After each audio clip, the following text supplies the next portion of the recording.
and welcome back once again to Talkin Spit After. We're your host, TJ, Bay, and Alan Poe, back once again, bringing y'all nothing but the latest and the greatest. T, what's going on, man? I know we got some interesting topics that we got to get to, so go ahead, you start first. Uh, Shit. Yeah, there is a bunch of topics we got to talk about. Uh, let's go into this first one. I checked out SheHulk. Okay. Yeah, and it is showing on Disney Plus now. So if you have it, go check it out. Uh, I kind of liked it. So Yeah, I definitely enjoyed it. It's more of a comedy. Their last couple of series, like Miss Marvel, She-Hulk, they've been more like family oriented and comedies. I know a yeah, lot of die-hard comic book fans, they're complaining about She-Hulk right now. I don't know why. I would complain more about Miss Marvel than I would She-Hulk. Yeah, but I think it was the fact, especially there's one part where it's the Hulk fighting She-Hulk and how it seemed to be that she could do everything better than the Hulk. And there was a moment in time where she mentioned that it's easier for her to control her emotions because she's a female and that every day she's being bombarded and catcalled, which is why she's able to handle anger and stress a lot more. Um, let's not also forget that she is a lawyer, and in doing that, you have to handle stressful situations. So the female aspect of it is women in power and stuff. Yeah, I get it. But I mean, truthfully speaking, she's a lawyer. And also, let's say this, uh, I would like to point out that, yes, she could change back to her human form, but when she was changing, there was a sequence where she changed about 50 times, which means her emotions were all over the place, you know. So yeah, so women can she they said that she, you know, what you said made, you know, probably stood out, but what stood out to me is how many times she changed and probably within like a minute. Right, but I think it was to show Bruce Banner that she can control it on and off whenever she wants to. And the funny part is when for one, the intro and the way she became She-Hulk was way too fast. They rushed it. You know what I mean? They did. And that's my only quirk or my only gripe with it was that the transformation, the way she ended up getting to become She-Hulk, went way too fast. Other than that, it's fine. But what I was telling you earlier, is she able to control her situation or control her powers easier because she got the blood from Professor Hulk and not the Hulk? Yes, that is a comic fact. But no one's bringing that to light. They're just saying, "Oh, she's just able to control it." So no one ever really thought about, okay, maybe she can control it from Professor Hulk. But let's say if he was the Raging Hulk with his blood and all his gamma rays, how would that affect her? Would she still be, would she rage just as much? Well, technically, yes. I'm guessing that's how it would go. Not only that, I mean, the Hulk, he had pure gamma, in, going through his body, whereas she just got the after effects after Bruce Banner went through and diluted his blood and tried to figure out different ways to coexist with himself and the Hulk. So I don't know. I think they didn't drop the ball this series. I mean, it's only one episode in, but I think just by them rushing it so much, there are key things or like key discussions that were missed. Yeah, definitely. But thumbs up for me. Kudos. Hold on, I got making a little adjustment. Yeah. Oh, there You gotta get your lumbar straight. we go. Yeah. Okay. So on a scale of 1 to 10, I give it an 8 for the first episode. Mm-hmm. Um, it was intriguing. It was funny, and I like seeing Hulk. But I want to say this too because you were saying that it was, it rushed into it. It kind of does make way for her to have an origin story now, though the way they did it, because like everything leading up to her meeting Bruce and doing all that. I mean, I'm sure they been around their family. They've been around each other, but it was just like you said. It was they were in the car. some Right. And like it some didn't really. Centaurian ship or some shit came down, scared him off the road, but she got cut because he bled into her. Right. And so that Centaurian ship that's supposed to lead to World War Hulk. So I'm wondering if because in World War Hulk, I don't know if you know about the comic books, but they send the Hulk to outer space because he's so destructive, Right. right? So I'm wondering if they're going to build that storyline up to where now they have Hulk being a menace and they need She-Hulk to combat him. Okay. First, let me say this. When you speak of comic books, I am savvy. When I was a kid, I had comic books for the first like 15 years of my life. Hmm. So anything you say, I would pretty much can, you know, Diagnose it. relate with. So yeah, when Hulk does go to another planet, um, that's he see, but this is what's throwing me off is because he's the smart Hulk now Right. before he goes to the other planet, which he's supposed to be the Savage Hulk, and it showed it in Thor that he went to the other planet, so that was supposed to be the World Breaker Hulk coming back after that one, but now Right. he's smart, Right. And so from what I get so they is that skipped it. when he was in Good. Sakaar, supposedly he has a son, right? So Supposedly. supposedly, and something happens to his wife or whoever, if he was married, or to the baby's mother and the son, which makes him Worldbreaker Hulk. So he's All just filled right. with so much anger and rage to where his power is just magnified by 100. All right. Okay. So they did leave an opening for that. Hmm. So, it's going to be interesting to see what the next episodes hold for She-Hulk because it's also going to entail what's going to be happening with Hulk. So stay tuned in for that. And, you know, but like I said, I liked it. I'm going to watch the next episode when it comes out. Yeah, it was definitely good. It was a good watch for for the first episode. All right, now let's move the yardage, the yardsticks for a minute. Okay. All right, so We got a first down. All yeah, first down, 1st and 10. So right. we talking about Young Thug, the Young Thug situation. Oh man, it's not even Young Thug situation anymore. It's the people situation. It's the internet. It's food. I mean, food. My bad. This young man got denied bond again, Hmm. and in my opinion, it's solely because of people on the internet doing stupid things. Well, from my understanding, they have someone, a witness, or they have someone who's willing to talk. Remember in our episode, Rico, which is rappers doing shit because of stupidity, right? Yeah, And I mentioned I wouldn't be surprised if they had someone inside who was ratting. So apparently they have someone who wants to testify against him. yeah. That person already kind of came out. I'm not going to say his name on here, Hmm. but that person already came out supposedly. They seen the discovery because it was passed around and it was leaked out, and his name is out there now. So with that, I still think that he could have got bond even with him, having uh what's it called? The issues, The issues. right? Oh man. Rick, can we go to the commercial break real quick? All right.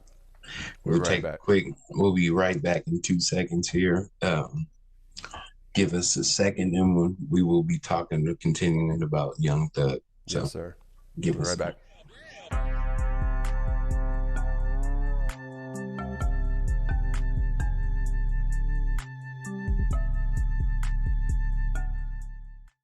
And we are back. Sorry about that. We had a little bit of some difficulties with our audio.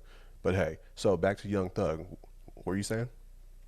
I was just saying that the internet is not helping with his case, even with him having a witness, because he is innocent until proven guilty. And I think the judge might have been leaning towards, taking the deal that his lawyer set forth of, having him watch him and do all that stuff. But then you have these people, these fans that, are contacting the DA and, the prosecutors and threatening them and saying that, we're going to, whatever. And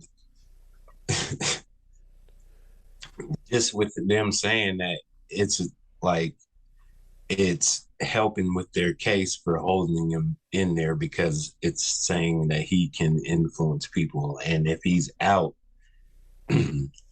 what's happening can be times 10 towards all the, witnesses or who Right. witnessed in the case. Which kind of leads me to a question. Okay, when you're a musician or if you're in a successful position, when is it time to leave the streets alone? Like I get it, everyone wants, especially in rap music, you want to have street cred, this, that, and the third. But when is it time to be a businessman and put that on the back burner and leave that life alone?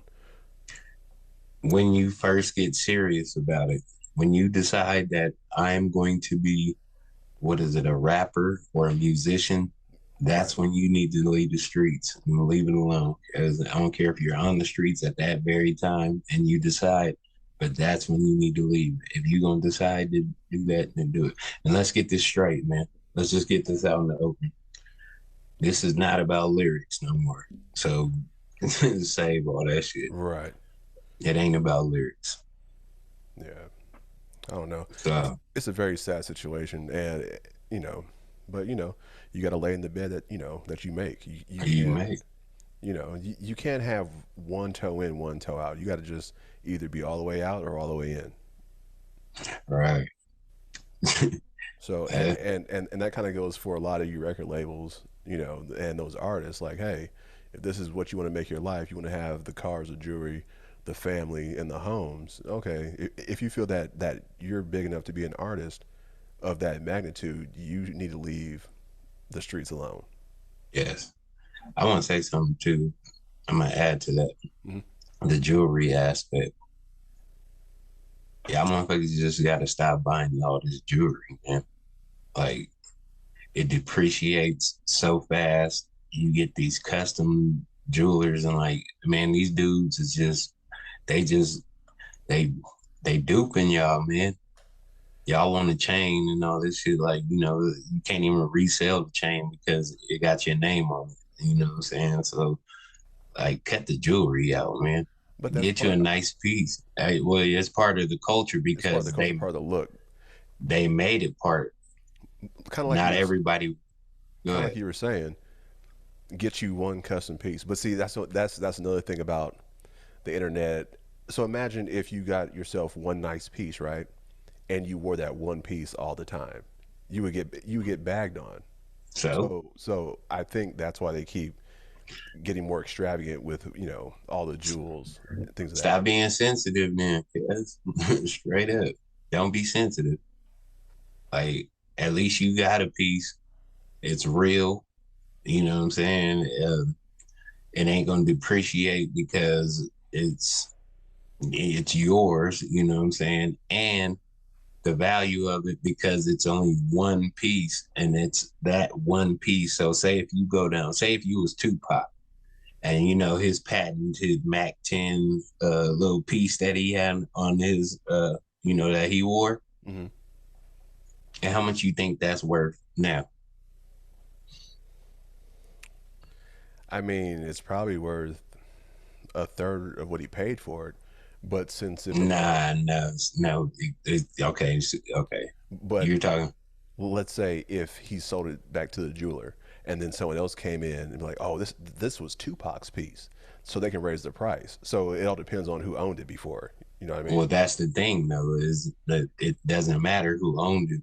Now the piece is going to be worth more if the jeweler bought it back from whoever at that price. Then whoever sold it to the jeweler back at that price is retarded.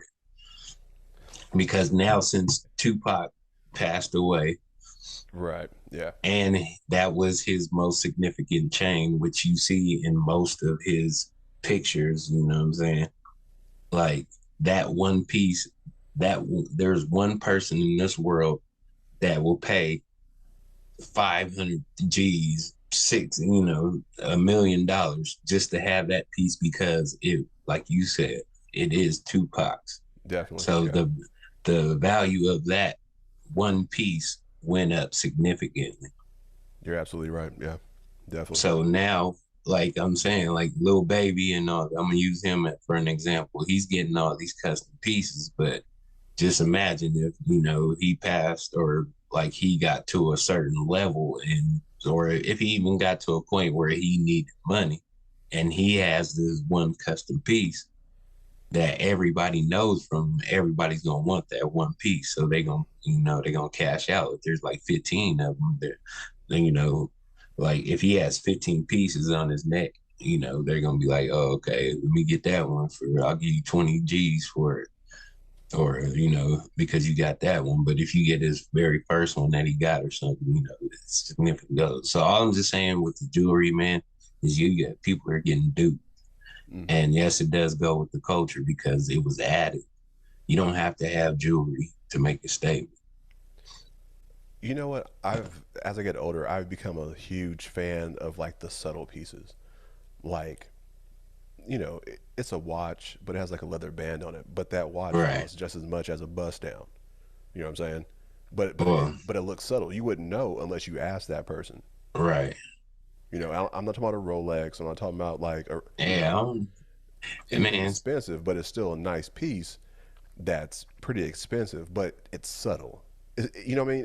Right. It's kind of like So no, let me say something too, because my dude Al here is trying to reprogram.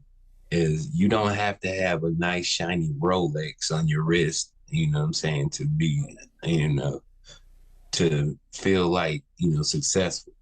mhm, Because there is, and I was just saying that too, because I don't even wear like a neck piece or anything like that. I do wear earrings and I have my watch, right. but that's it. Every once in a while, if I do want to wear a neck piece, I got my little Jesus piece. I'll throw it on every fluorescent greenish blue red moon. Right. But But it's kind of like one of those things. Okay, take Jay Z for instance. So when Jay Z first came out, remember how he had all the jewels, the necklaces, right? All the mm-hmm. diamonds. But And big ass earrings, yeah, once he became a billionaire, though, that shit went away. went away. He has tailored suits, which cost just as much as jewelry, but it's subtle. He's subtly Mm, showing you that he has money. He doesn't need to have that flashiness anymore. Kind of like the billionaires, like Bill Gates or all these people who are oh, yeah. billionaires. Like they can go to Walmart and get a couple T-shirts and some jeans, and you would never know how much money they have, but yet they're still living this fantastic life. Right. I mean, hey, there's thousands of people that can lace you with game. You know what I'm saying? It's just whose game do you choose to play. So like, if you choose to be in the game where you're the rapper and you're trying to floss and you have the expensive cars and the jewelry and shit like that, okay. But like you said, Jay-Z, when he hit that billionaire status, he was learning from the billionaires that, what I'm saying, you don't need to have it. Everything you need to wear, what I'm saying, should have some type of resale value. or it should, everything you have should have some type of resale value. That's And wealth. and not only that, if you're a businessman, you need to dress the part to walk into those same rooms with other business With people. other, He wouldn't look right coming in with bust downs and chains on and big earrings. They wouldn't take him seriously. He's like, who's this no, guy? Flashy. So now he's like, okay, let me dress the part of a businessman and we can conduct business. So that's the difference. Plus, he's been in the game over 30 years. So I think that comes with age, comes with time. So hopefully, most of these rappers who are not only do they want to be rappers, but want to actually be businessmen and owners of actual commodities, maybe over time they'll switch that up and they'll start wearing suits or not really caring about all the flashiness.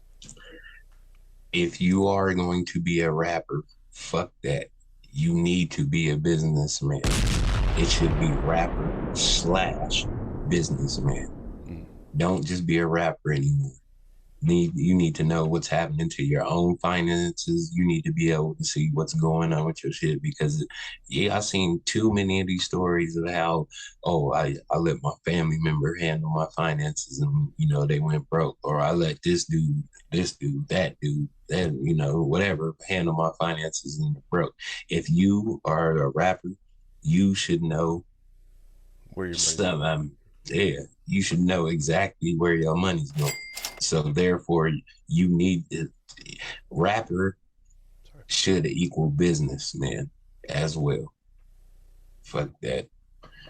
Y'all kids want to be rappers and shit, and you want somebody else to be, manage you and do all that shit. All you want to do is rap, man. Fuck that, man. That's not how it goes anymore, man.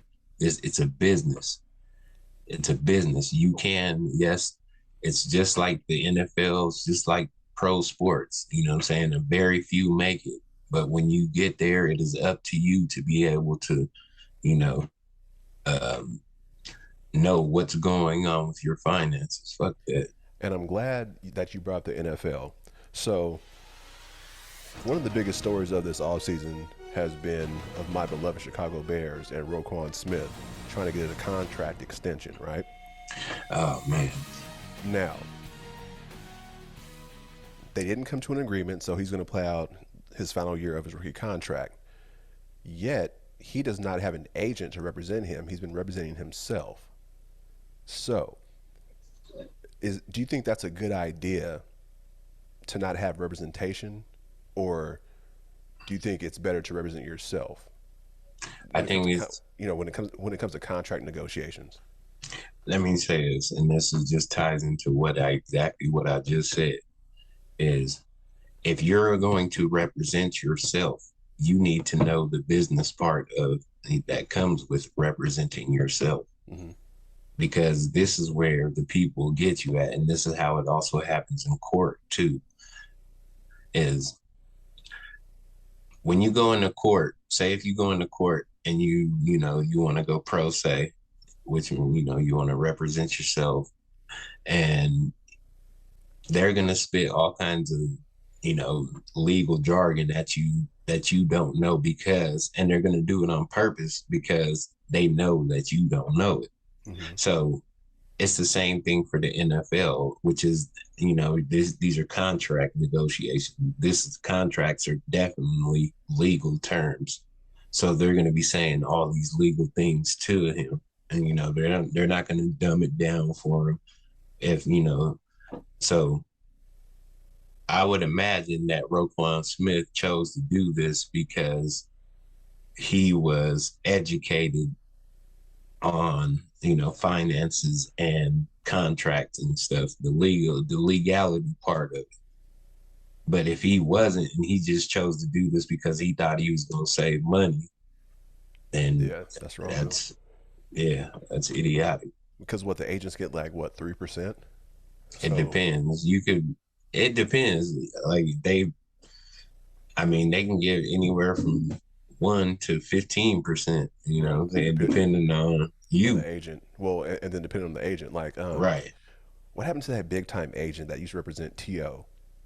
Remember, I don't know. you know what I'm talking about, right? Like back in the 90s and early 2000s, he was a huge agent. I all I can think of was Jerry Maguire, but but the one I can actually give you an example of Drew Rosenhaus. Uh, he represents a lot of the NFL players, and he represents the big, I the think, yeah, stars. I think that's him. Okay, that Yeah. well, So his percentage is like probably 15, 20%, but he yeah, gives you the max pay. he's getting you 15. He's taking 15%. But if you think about it, though, if he's if he's you know representing all the like the actual elite stars in the league, the people that's getting these $240 million deals and shit like that, 15% of that is Yeah, you cake it up. yeah, Big cake. yeah. He eating Big cake. nice. He's straight. I'm Yeah. cool. So you got 20, 30 clients, you getting 15% of millions. Then, but see, on Roquan's part, man, like see, that's what I just have to wonder, man. Is it like, are you going in blindly just because you're trying to save money because you don't want to give an agent the, 15%, which I I think don't think, I don't know. I think a big part or a huge part of this pandemic was that people started to realize what their worth is. So they're trying to take that power into their own hands, and they don't know what to do with it exactly. They're just like, "Oh, I know my worth, so pay me what I'm worth." But the opposite side of that is that organization might not see you being worth that much or worth what you feel you're worth. You know what I mean? true. A lot of these contracts are, they want to have guaranteed money up front. Right. So that's where, since you said that, I think that's where Roquan is hitting that wall, is because he thinks he should get this certain amount of money and guaranteed money Right. and in a certain amount of years, what I'm saying? And they're not meeting him there because, well, just let's be honest, he's still in his rookie contract Right. and he has nobody vouching for him. So like they're gonna let him play out his rookie contract. He just has to suck it up, do good this year.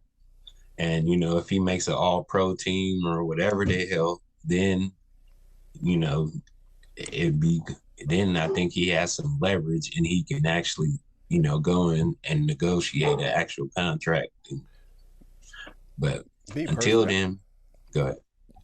I was, being a Bears fan, and if you look at from organization standpoint, okay, we're not going to give you exactly what you want. We're willing to pay you a fair contract, right?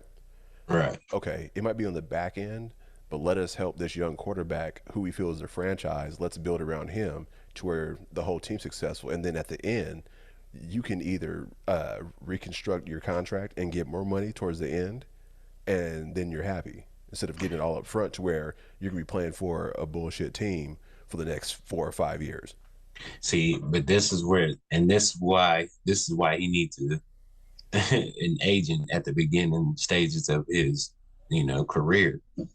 You can go, yeah, like after you play out your rookie contract and he gets you, your agent gets you the deal, then go ahead and be like, hey man, part ways with your agent, what I'm saying? Because you got leverage, you played in the year, you played in the league, Hmm. you played out 1.5 contracts, like what I'm saying, then let him go. But after that, I mean, before that, man, like what are you doing, man? Yeah. I mean, But it's unless he went to school for, like I said, finances and all that stuff. If he knows what he's doing, then right. fuck it. Go ahead. Or if he has a degree in sports management, Right. which no one knows, no one stated that, so it just sounds like he's just out here on his own And trying to trying to save negotiate money. contracts. Yeah. Yeah, man. That's like that's like going to court, getting getting caught with a murder case. And and Right. you say you like, all right, cuz I mean, I don't like how my public defender's doing me, cuz so I'm gonna just do this here by myself. And then you have no idea of like court proceedings or anything, cuz Right. and they crucify you. And So I don't know what went wrong. so Yeah. You know, people got to learn, man. Like, go to school. If that's what you want to do, Learn the actual ropes. Learn what to do, what not to do. Learn the game before you start to play.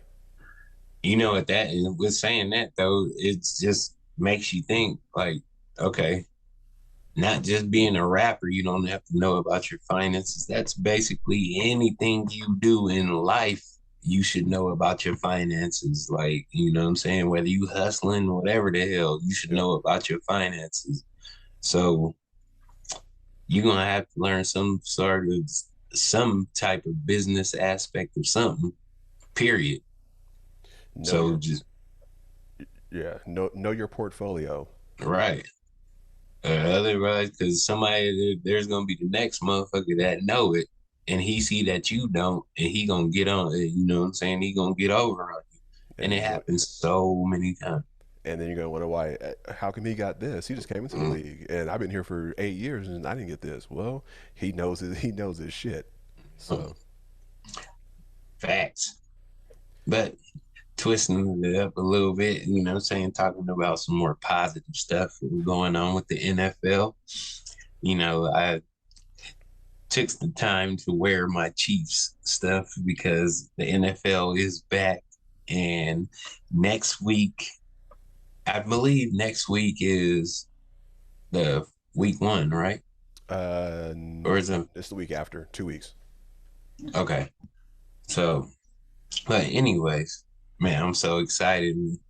Everybody just, was like, okay, I'm just, I am excited. I was at loss for words right there, but I wanted to say this. And this is now, like I said, I don't do hot takes here, so don't consider this no hot take.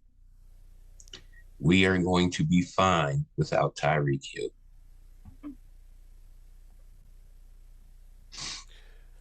The okay. I think you guys will do just fine without Tyreek Hill. I think that Mahomes will have to distribute the ball a lot more evenly, which he's capable of doing.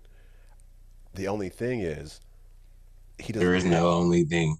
There no is he no only thing. the only thing is he does not have that security blanket where he can just throw it up and Tyreek Hill's going to make that amazing play.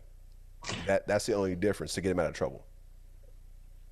All right. I don't want to disrespect Tyreek because, and I know it's going to sound like I am, but this was the part that pissed me off about him the most last year is okay, he did make some amazing plays and but for how many times he dropped the ball on certain plays, on plays that just, you know, that were just so easily, I mean, that could have been easily made and then turned amazing. Hmm.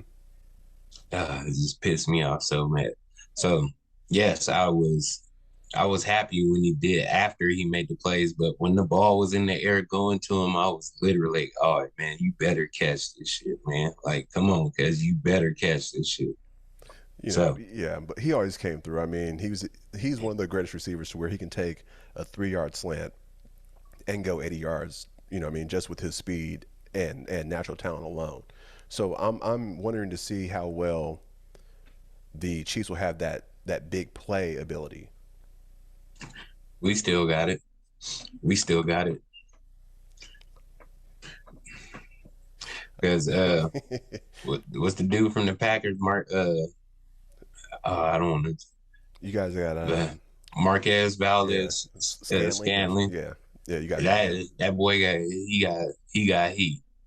It doesn't look like Tyreek heat because Tyreek just looks like a video game when he runs, hmm but he got heat. That boy is fast. Plus he's a lot longer, a lot leaner, a lot taller to where Man, he's more strides than like Tyreek where yeah, his feet are moving 100 miles a minute. You know what I mean? yeah. Look, So Tyreek, that's like I said, he looked like a cartoon, like the Road Runner. You know when it looked like they he goes into little a circle. It's like yeah, go into the little circle and then he peels out and run. But Marquez Valdez Scanlon got them, he got them gazelle strides, boy. So and he's 6'4". So I think the deep threat we're gonna be all right. well, So we definitely will find out when the season starts. Yeah. And good luck to the Chiefs. Good luck to the Bears. Good luck to all the teams out there, Except for the Raiders. except for the Packers. But hopefully, you guys, have a good season. But before we wrap it up, man, we just want to take time out and thank all the subscribers to our YouTube channel, Oh man. yeah, man. You guys have been showing up and showing out for us, man. On our way to 1,000. I think we're at like 540 right now. So really, yeah, damn. yeah, man. So thank you guys, man. It means a lot to us for us only having so many videos on YouTube, and now we're starting to level up a little bit. So we definitely appreciate it from you guys. We definitely do appreciate that. And you want to know what the crazy part too is we're getting subscribers across the world. Yeah. Mm-hmm. So Support shout across the out globe. to all the so shout out to all the international subscribers. Um, from what our algorithm thing says, it's too many places to actually name, but we want to thank you guys for tuning in and not just seeing about our podcast, but we are kind of American culture right now, so you're learning a little bit about how we do it over here. So don't just watch the news and see how messed up everything is, because the news doesn't show Everything. Yeah. yeah. And make sure you guys hit us up on social medias, Twitter, Instagram.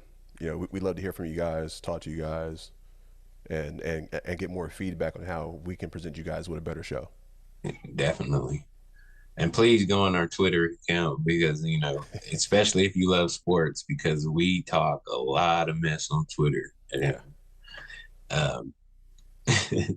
we're under a few people's skins right now, so Actually, we can talk about this next episode. So, speaking about sports, you heard KD staying? of course I heard.